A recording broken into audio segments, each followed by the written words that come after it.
All living things need food for their survival. But do you know what happens to the food we eat inside our body? सगळ्यात महत्त्वाचं की आपल्या सर्वांना survive करण्यासाठी म्हणजे जगण्यासाठी अन्नाची गरज असते, होय की नाही? अन्नाशिवाय पाण्याशिवाय आपण जगू नाही शकत. तर मेन जी गोष्ट आहे आपल्या शरीराला आवश्यक असणार ते म्हणजे अन्न. आणि अन्न जेव्हा आपल्या शरीरात जातं तेव्हा काय होतं बरं त्याचं? What happens to the food we eat inside our body, हे आपण 6वीला शिकलो आहोत. थोडंसं वरवरचा भाग शिकलो आहोत. यावर्षी आपण थोडंसं डायजेस्टिव्ह ज्युसेसचा वगैरे अभ्यास करणार आहोत. ठीक आहे, पाहूयात. तर आपल्या शरीरामध्ये कोणकोणते डायजेस्टिव्ह पार्ट्स आहेत, कोणकोणते डायजेस्टिव्ह ऑर्गन्स कुठे तयार होतात, आणि मग त्या फूडचं काय करतात, ते कशा पद्धतीने आपल्या बॉडीमध्ये रक्तामध्ये ते मिसळलं जातं वगैरे, या गोष्टी आपण समजून घेणार आहोत. ठीक आहे.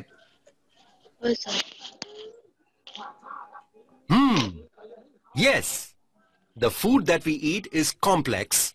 Hence, as soon as food is taken into the mouth, the process of its breakdown into simpler forms begin. Simpler form म्हणजे complex form to simpler forms. काय करतात आपलं डायजेस्टिव्ह सिस्टीम, जे अन्नाचे कॉम्प्लेक्स फॉर्म आहेत, आता ते काय आपण जे काही भाजी चपाती भात खातो ती जशी तर तशी रक्तात तर मिसळत नाही. मग काय होतं तर त्याचे छोटे छोटे तुकडे आधी केले जातात तोंडामध्ये, होय ना, आणि मग तिथून पुढे ते जठरात ढकलले जातात. मग जठरामध्ये परत तिथे आणखी त्याचे आणखी सूक्ष्म तुकडे केले जातात, आणि हे सगळं आपण शिकलो आहोत गेल्या वर्षी. आणि मग ते त्याचे इतके तुकडे बारीक होतात, इतके बारीक होतात की त्याचं रूपच बदलतं त्या अन्नाचं. आणि मग आतड्यामध्ये जेव्हा ते तुकडे पोचतात तेव्हा त्याचं पुन्हा रक्तामध्ये शोषण होतं, असं आपण गेल्या वर्षी शिकलो आहोत. पण ते वरवरचं शिकलो आहोत. यावर्षी आपण थोडंसं डिटेल समजून घेणार आहोत. ठीक आहे, चला बघूया. तर कशा पद्धतीने या डायजेस्टिव्ह सिस्टीमचे पार्ट्स आहेत त्या, आणि त्यामध्ये त्यांची नावं काय आहेत, ते कुठे कुठे असतात, where they are located in the digestive system, let us study with. Complex food is converted into simple substances by the process of digestion. Digestion means what? Digestion म्हणजे नेमकं काय आहे? ते कन्व्हर्जन करायचे. कशाचं? तर फूडचं. कशामध्ये? तर सोल्युबल सिम्पल सबस्टन्स मध्ये.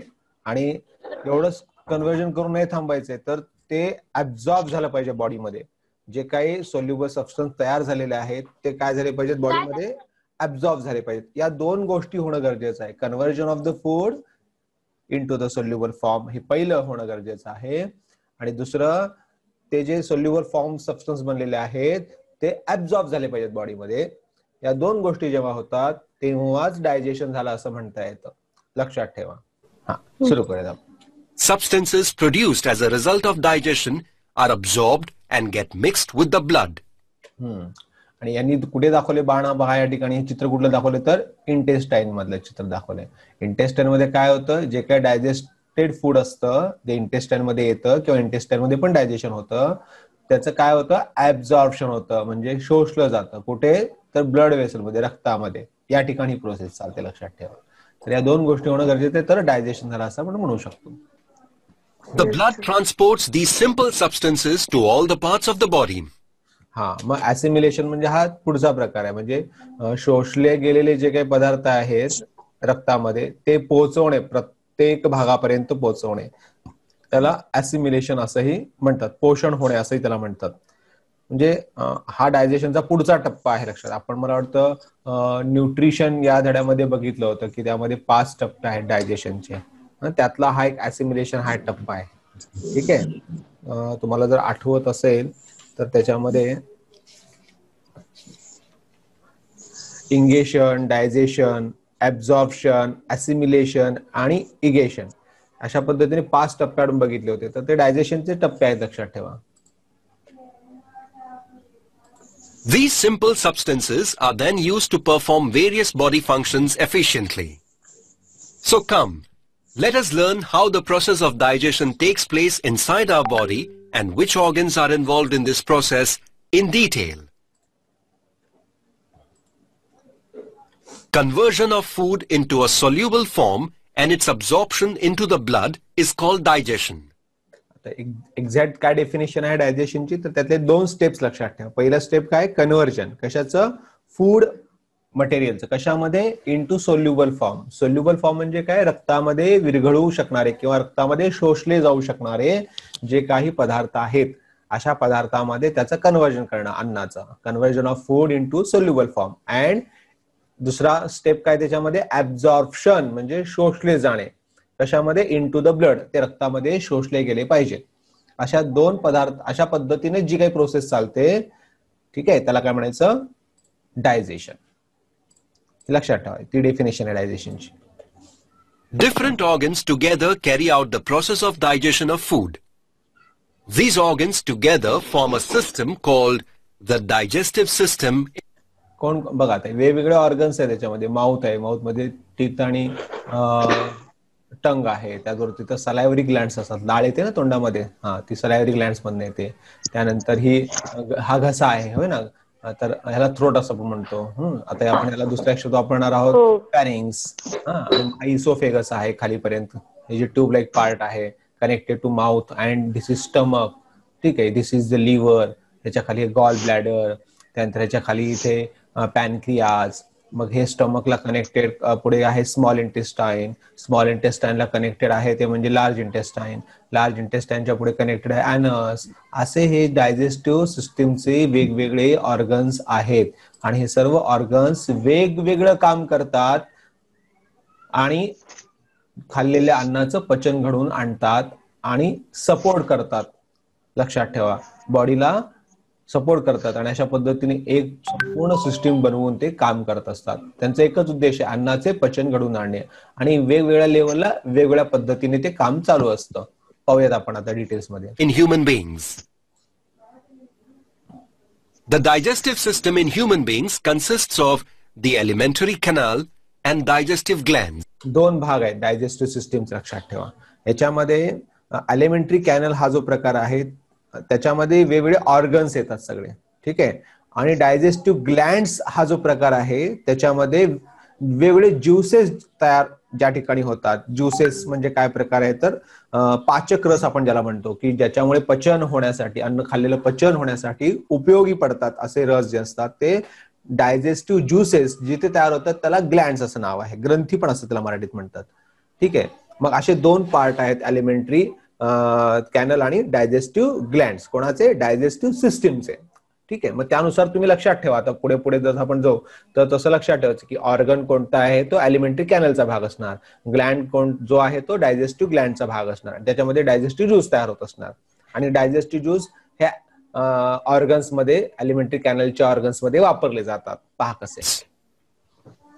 The total length of the alimentary canal is about 9 meters. आता 9 मीटर एवढी संपूर्ण आपल्या शरीरातील या एलिमेंटरी कॅनलची लांबी आहे, लेंथ आहे 9 मीटर. 9 मीटर म्हणजे किती फूट, म्हणजे फुलपट्टी जर आपण घेतली तर असे जवळपास 27 पट्ट्या लावाव्या लागतील आपल्याला जर ही एलिमेंटरी कॅनल जर सरळ केली तर आपण. एवढ्या लांबीची ही एलिमेंटरी कॅनल आपल्या शरीरामध्ये असते. Its main parts are the mouth, the pharynx, the esophagus, the stomach, small intestine, large intestine, rectum and anus. आता हे डायजेस्टिव्ह सिस्टीम मधल्या फक्त एलिमेंटरी कॅनलचे ऑर्गन्स पार्ट दाखवलेत, लक्षात ठेवा. आपण अजूनही डायजेस्टिव्ह ग्लँड्सचा विचार केलेला नाहीये. डायजेस्टिव्ह सिस्टीम मधला एक भाग जे सगळे ऑर्गन्स येतात त्याच्यामध्ये त्याचा विचार करतो. मग कोणकोणते आहेत तर माउथ आहे. आता माउथ म्हटल्यानंतर त्याच्यामध्ये दोन गोष्टी अजून आल्या. त्यामध्ये टंग आलं, त्याच्यामध्ये टीथ आले. ठीक आहे, त्यानंतर फॅरिंग्स, घसा, त्यानंतर इसोफेगस, त्यानंतर स्टमक, मग त्यानंतर कनेक्टेड आहे स्मॉल इंटेस्टाईन, त्यानंतर कनेक्टेड आहे लार्ज इंटेस्टाईन, त्याच्यानंतर कनेक्टेड रेक्टम आणि त्याच्यानंतर ॲनस. अशा पद्धतीने माउथ स्टार्टिंग पॉइंट आहे तर ॲनस हे एंडिंग पॉइंट आहे. या पद्धतीनं हे एलिमेंटरी कॅनल लक्षात घ्या. आता आपण हे एलिमेंटरी कॅनलचे ऑर्गन्स किंवा पार्ट्स बघितले. आता आपण डायजेस्टिव्ह सिस्टीम मधील जे काही डायजेस्टिव्ह ग्लँड्स आहेत त्याचा विचार करू. The salivary glands, liver and pancreas are the digestive glands connected to the alimentary canal. आता इथे तुम्ही बऱ्याच मुली काय करतात एवढंच लक्षात ठेवतात, पण याच्यामध्ये अजून काही गोष्टी आहेत ते तुम्हाला मला सांगायचे. सलायव्हरी ग्लँड हे ग्लँड आहे, तिथं लाळ तयार होते, सलायवा नावात आपण त्याला इंग्लिशमध्ये म्हणतो. लिव्हर, इथे बाईल तयार होतं, बाईल म्हणजे पित्त तयार होतं, ते पण काय आहे डायजेस्टिव्ह ज्यूस आहे. त्यानंतर पॅनक्रियाज, पॅनक्रियाज मध्ये हे पण डायजेस्टिव्ह ग्लँड आहे आणि इथे इन्सुलिन नावाचा एक पदार्थ तयार होतो, डायजेस्टिव्ह ज्यूस तयार होतं, जे साखरेवर नियंत्रण आणतं. तर ते पण अन्नामध्ये पाहिजे असतं पचन होण्यासाठी. तर अशा पद्धतीने हे 3 आहेत. ठीक आहे. पण याच्या व्यतिरिक्त पण अजून काही डायजेस्टिव्ह ज्युसेस तयार होतात. कुठे कुठे तयार होतात तर ते लक्षात ठेवा. हे 3 झाले. आता मी चौथा सांगतोय ते म्हणजे हा जो स्टमक आहे याच्यामध्ये देखील डायजेस्टिव्ह ज्यूस तयार होतं. हे लक्षात ठेवा. याच्यामध्ये पण डायजेस्टिव्ह ज्यूस तयार होतं. त्यात हायड्रोक्लोरिक ऍसिड असतं. ठीक आहे. त्याला गॅस्ट्रस ज्यूस असं म्हणतात. गॅस्ट्रस लक्षात ठेवा. हा, त्याचं नाव गॅस्ट्रस. आणि हे जे स्मॉल इंटेस्टाईन आहे, स्मॉल इंटेस्टाईन मध्ये देखील इंटेस्टिनल ज्यूस तयार होत असतं. म्हणजे की झाले एकूण 5. दाखवताना त्यांनी ग्लँड्स दाखवलेत. काय दाखवलेत? ग्लँड्स. त्या ग्लँड मध्ये डायजेस्टिव्ह ज्युसेस किंवा डायजेस्टिव्ह ग्लँड्स जे आहेत त्याच्यामध्ये ज्युसेस तयार होतात. चांगली गोष्ट आहे. पण याच्या व्यतिरिक्त पण डायजेस्टिव्ह ज्युसेस तयार होतात. ते कुठे तयार होतात? तर आणखी 2 पार्ट आहेत. एक स्टमक, दुसरा स्मॉल इंटेस्टाईन. स्टमक मध्ये गॅस्ट्रस ज्यूस आणि स्मॉल इंटेस्टाईन मध्ये इंटेस्टिनल ज्यूस. हे लक्षात ठेवा. हे 2 आहेत. आता हे का नाही त्यांनी ग्लँड मध्ये घेतले? तर हे ऑर्गन आहेत अलिमेंटरी कॅनल मध्ये, म्हणून त्याला ग्लँड हा शब्द वापरलेला नाहीये. ग्लँड मध्ये अन्न पदार्थ जात नाही. सलायव्हरी ग्लँडच्या आतमध्ये अन्न पदार्थ जात नाहीत. लिव्हरच्या आतमध्ये अन्न पदार्थ जात नाहीत. पॅनक्रियासच्या आतमध्ये अन्न पदार्थ जात नाहीत. तर याच्यातून ज्युसेस बाहेर येतात. याच्यातून ज्युसेस बाहेर येतात आणि ते या ऑर्गन मध्ये मिसळतात. मग स्टमकला का ग्लँड म्हणले नाही? तर स्टमक मध्ये अन्न पदार्थ येतात. इंटेस्टाईन मध्ये अन्न पदार्थ येतात. त्यामुळे त्यांना ग्लँड म्हटलेलं नाही, त्यांना ऑर्गन हा शब्दच आहे. येते लक्षात? एलिमेंटरी कॅनलचं पार्टच आहेत ते. पण त्याच्यामध्ये पण डायजेस्टिव्ह ज्यूस तयार होत असतात. हा छोटासा फरक आहे.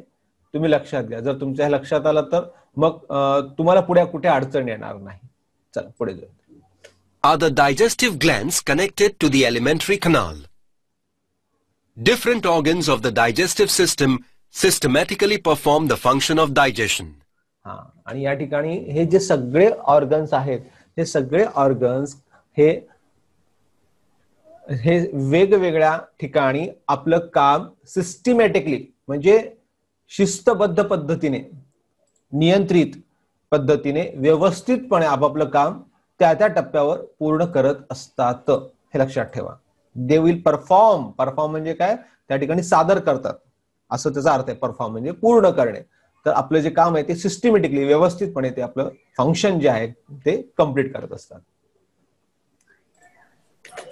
There are different stages in the process of digestion of food, and at each stage there is a different organ of the digestive system which performs its specific role. Come, let us do a detailed study about the structure and function of each organ of the digestive system. Organs of the digestive system. Mouth. The process of digestion begins in the mouth. Food is chewed with the help of teeth into very small pieces. There are 4 types of teeth, namely incisors, canines, premolars and molars. आता इंग्रजीमध्ये दातांना काय म्हणतात? Teeth. आता दातामध्ये काही प्रकार आहेत, त्यांना काय म्हणतात? इन्सिजर म्हणजे पटाशीचे दात, जे दातामध्ये समोरच्या बाजूला असतात. आम्ही बऱ्याच वेळा त्याला शोकेसचे दात म्हणतो, दाखवायचे दात. त्याला पटाशीचे दात किंवा इन्सिजर असं म्हणतो आपण. ठीक आहे. आणि त्याच्या बाजूला जे असतात दोन्हीकडे त्याला कॅनिन्स म्हणतात, सुळे.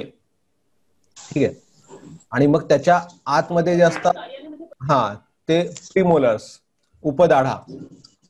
आणि त्याच्या आतमध्ये जे असतात ते मोलर्स म्हणजे दाढा. तर या पद्धतीने या दातांची रचना आहे. मग ह्यांचं फंक्शन पण वेगळं आहे बरं का. म्हणजे प्रत्येकाचं काम वेगळं आहे. उदाहरणार्थ इन्सिजर जर बघितलं तर घासाचा तुकडा करण्यासाठी, घास तोडून आत घेण्यासाठी इन्सिजरचा उपयोग करतात, पटाशीत दात. त्यानंतर कॅनिन्स जे असतात सुळे, ते चिवट पदार्थ तोडून काढण्यासाठी कॅनिनचा उपयोग होतो. चिवट जे पदार्थ असतात, अन्न पदार्थ चिवट, किंवा आता ऊस वगैरे सोलायचे तर ते कॅनिनचा उपयोग करून ऊस सोलतात. ठीक आहे. म्हणजे अशा पद्धतीने जे हार्ड मटेरियल आहे ते तोडण्यासाठी किंवा तुकडे करण्यासाठी कॅनिनचा उपयोग होतो. मग प्री मोलार्स आणि मोलार्सचं काम काय, तर जो तुकडा तोंडात आलेला आहे त्याचे आणखी बारीक बारीक तुकडे करणे हे प्री मोलार्स आणि मोलार्सचं काम आहे. म्हणजे प्रत्येक फंक्शन जे आहे या दाताचं हे वेगवेगळं आहे, त्यानुसार आपल्या दातांची रचना केलेली आहे. बरेच लोक म्हणतात की या सुळांचा उपयोग मांस खाण्यासाठी उपयोगी पडतो. तसं काही नाहीये. या सुळांचा उपयोग मांस खाण्यासाठी नाहीये. आपण मांसाहारी नाही आहोत, आपण शाकाहारी आहोत. आपल्या शरीराची रचना ही मांसाहारी प्राण्यांप्रमाणे नाहीये, लक्षात ठेवा. आणि त्यात तयार होणारे जे काही डायजेस्टिव्ह ज्युसेस आहेत ते पण आपण शाकाहारी माणसांनी खाल्लेल्या पदार्थांना पचवण्यासाठीच बनलेले असतात. मांसाहारी पदार्थ पचवायला हे ज्युसेस कमी पडतात, हे लक्षात ठेवा. चला, हे तर माउथचं स्ट्रक्चर आणि त्यातल्या पदार्थ, त्यातले जे ऑर्गन्स आहेत त्याचं तुम्हाला फंक्शन कळलेलं आहे. Each type of tooth has a specific function. Each tooth is covered by a hard substance called enamel. आता याच्यामध्ये काय काय बघा, इनॅमल नावाचा जो पदार्थ आहे तो या दातावरचं आवरण असतं. ठीक आहे. It is a cover of enamel. It is a hard strong material and made by calcium नावाच्या पदार्थापासून ते बनलेलं असतं. ठीक आहे. आणि मग त्याच्यामध्ये आणखी डिटेल्स जर गेलं तर ते त्याच्या खाली बोन्स असतात, मग त्याच्या खाली रूट्स असतात त्याचे. ठीक आहे. आणि हे गम म्हणजे हिरड्या असतात त्याच्या भोवती. ठीक आहे. आणि डेंटाईन नावाचा पदार्थ आतल्या बाजूला या दाताच्या आतमध्ये असतो. तर अशा पद्धतीनं हे एक दात त्यांनी दाखवलेला आहे. ठीक आहे. तर याची रचना आहे, सर्व दातांची रचना असते आपल्या. Enamel is made of a calcium salt. The tongue helps in mixing of food and makes it soft. At the same time, saliva is produced by the salivary glands in the mouth cavity, located in the front of the ears, near the pharynx and below the tongue. It is carried to the mouth via ducts. Salivary gland कुठे कुठे असते, तर या कानाच्या समोरच्या बाजूला इथे आहे. त्यानंतर हा जो घसा आहे फॅरिंग्स, थ्रोट, याच्या वरच्या बाजूला आहे.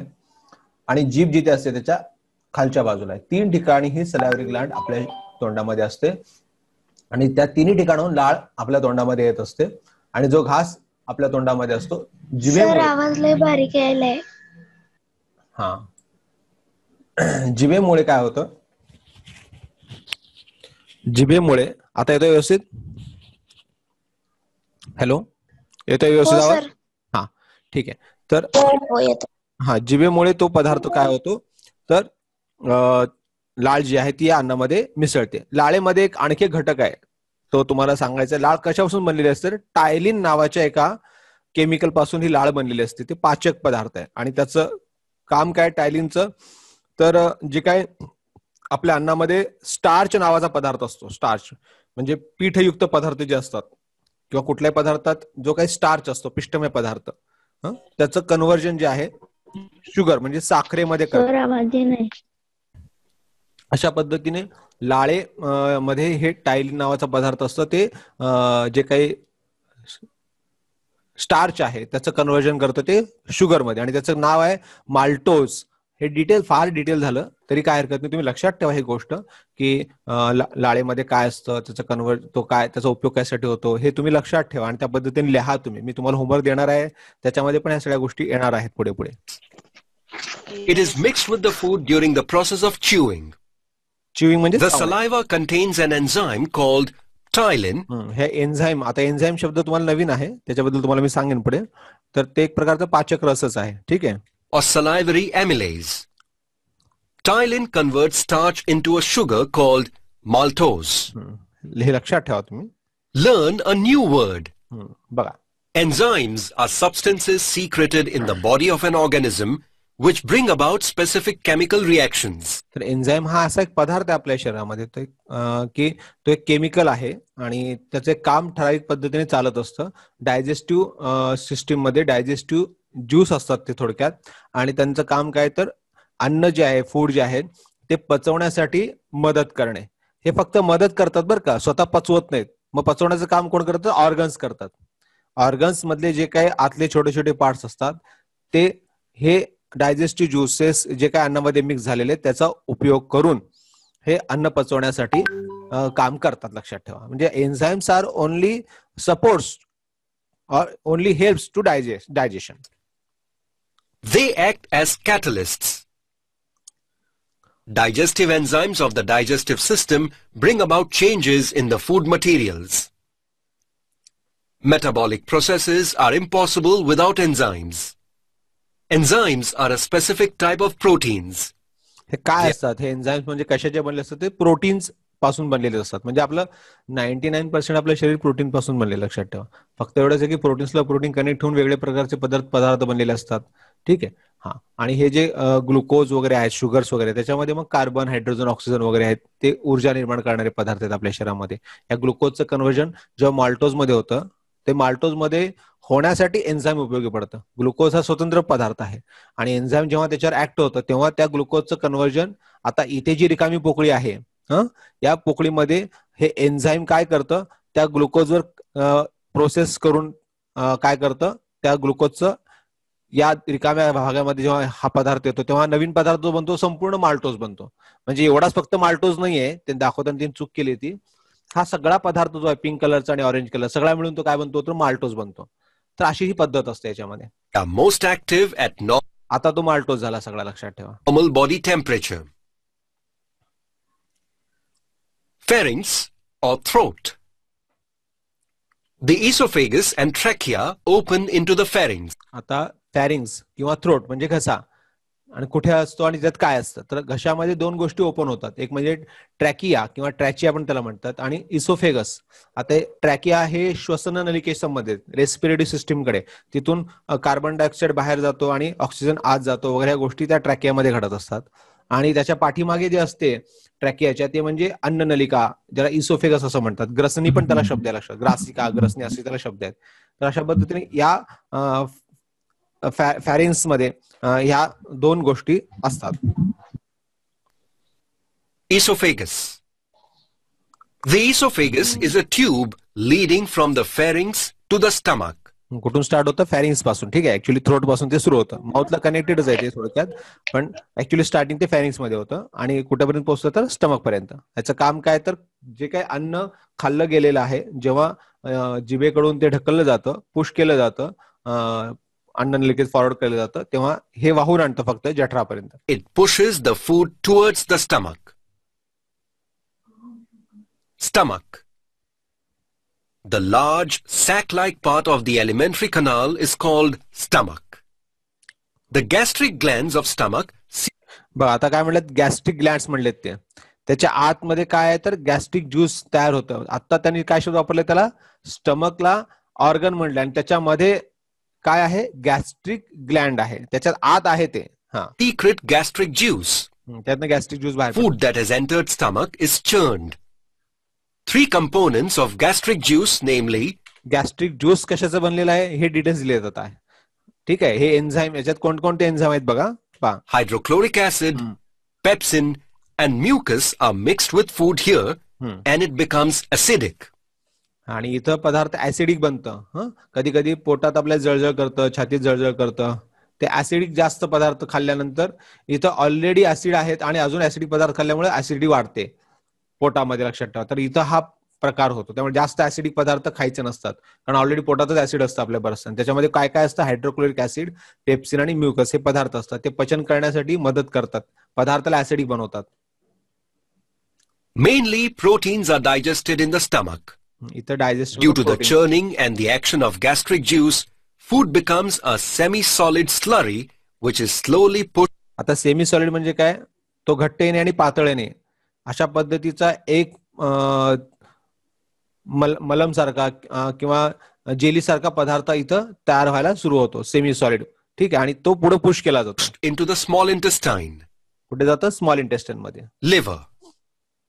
The liver is the largest gland in the body. हे लक्षात ठेवा, सर्वात मोठा ऑर्गन आहे. याचा आकार स्टमक पेक्षाही मोठा असतं आपल्या शरीरामध्ये. आणि याचे फंक्शन्स काय आहेत बघा. It has a rich supply of blood.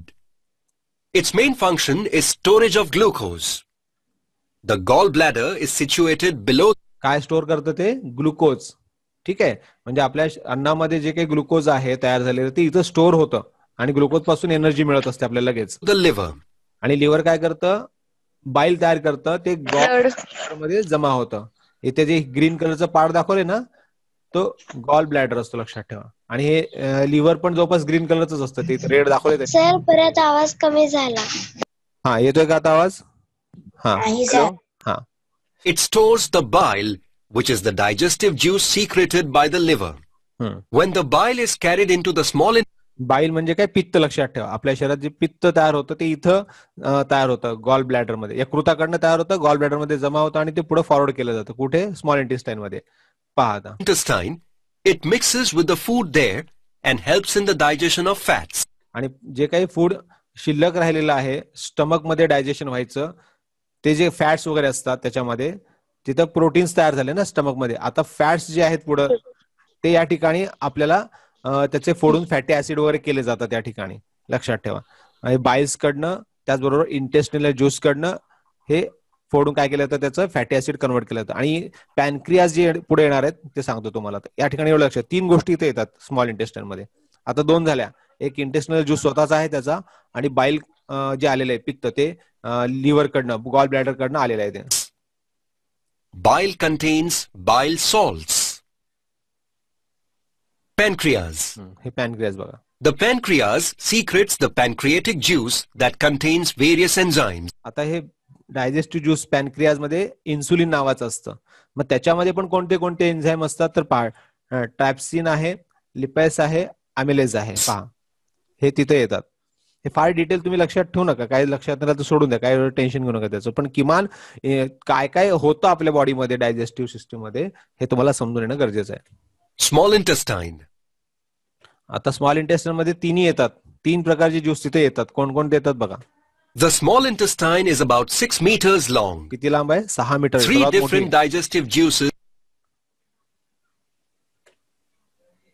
mixed with the food in the small intestine. Most of the digestion and absorption of food takes place here.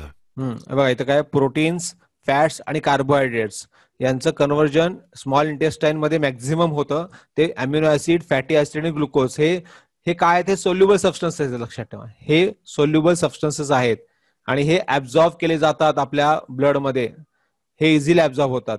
हे प्रोटीन्स, फॅट, कार्बोहायड्रेट्स ऍब्झॉर्ब व्हायला थोडंसं अवघड आहे.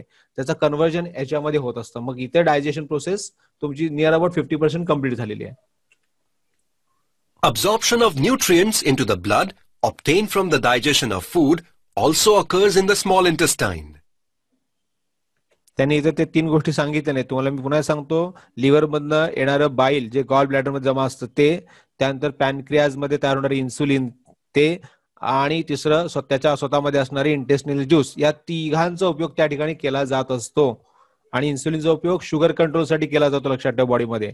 कारण जे काही पुढे ग्लुकोज जाणार आहे ते जर जास्त गेलं तर रक्तामध्ये मिसळून रक्त घट्ट होतं आणि शुगरचे प्रॉब्लेम स्टार्ट होतात. ते होऊ नये म्हणून पॅनक्रियाटिक ज्यूस त्या ठिकाणी काम करत असतात. ते डायजेस्ट करून घेतात. Large intestine. The large intestine is about 1.5 meter long. Only water is absorbed in the large intestine. A small part called the appendix is attached to the first part of the large intestine. Large intestine मध्ये appendix नावाचा एक छोटासा organ असतो. Actually अपेंडिक्सचा आपल्याला कोणताही use नाहीये, पण जर त्याला सूज आली, त्याला काही प्रॉब्लेम आला तर त्याचं इन्फेक्शन होऊ शकतं बॉडीमध्ये आपल्या, आणि मग त्याचा परिणाम मृत्यू पण असतो. ते मग पोटदुखी वगैरे झाली की मग त्यावेळेस चेक करतात किंवा या ठिकाणी काही सूज वगैरे आली आहे का, आणि मग जर आली असेल तर ते ऑपरेशन करून काढून टाकतात तो पार्ट. तर हा एक अनवॉन्टेड पार्ट आहे आपल्या शरीरामध्ये, त्याची काही गरज नाही आपल्या शरीराला, पण आहे तो. During the process of digestion, all the food that we eat does not get digested into useful nutritive substances. हा, तर काय, आपल्या डायजेस्टिव्ह सिस्टीम मध्ये सगळेच पदार्थ काय डायजेस्ट होत नाहीत. अन्न पदार्थ, त्यातले काही अन्न पदार्थ वेस्ट मटेरियल म्हणून तयार होतात जे न पचलेले आहेत. मग ते काय होतात, या लार्ज इंटेस्टाईन मध्ये पुढे सरकतात. ठीक आहे. आणि मग तिथे लार्ज इंटेस्टाईन मध्ये पण काय होतं, त्यामध्ये असणारे जे काही पाणी आहे ते ऍब्झॉर्ब केलं जातं लार्ज इंटेस्टाईन मध्ये, ब्लड वेसल्स मध्ये, आणि उरलेला जो काही चोथा आहे मग तो ऍनस पर्यंत पोहोचवला जातो आणि ऍनस थ्रू ते बाहेर टाकलं जातं. Some part remains undigested. The unabsorbed, undigested food as well as the residues of the digested food are passed into the large intestine. undigested material is thrown out of the body through the anus. Come, let us now learn about the important glands of the digestive system, their secret. आता आतापर्यंत जो बघितलं आपण संपूर्ण digestive system मध्ये mouth पासून ते अॅनस पर्यंत कशा पद्धतीने ती प्रोसेस चालते, कोणते कोणते डायजेस्टिव्ह ज्युसेस तयार होतात, त्या डायजेस्टिव्ह ज्युसेस मध्ये कोणते कोणते एन्झाइम्स आहेत हे आपण सगळं बघितलं आणि कशा पद्धतीने सिस्टमॅटिकली स्टेप बाय स्टेप त्यांचं फंक्शन चालतं हे बघितलं. ठीक आहे. हा, आता याच्या पुढचा जो भाग आहे तो म्हणजे हेच पुन्हा सांगत आहेत ते किंवा कोणतं ऑर्गन आहे. ठीक आहे, पेज नंबर 86 वर आहे ते कोणतं ऑर्गन आहे, त्यात कोणते ग्लँड्स आहेत, मग कोणते सिक्रेशन होतं आणि मग त्याचं फंक्शन काय तेच पुन्हा सांगणार आहेत ते.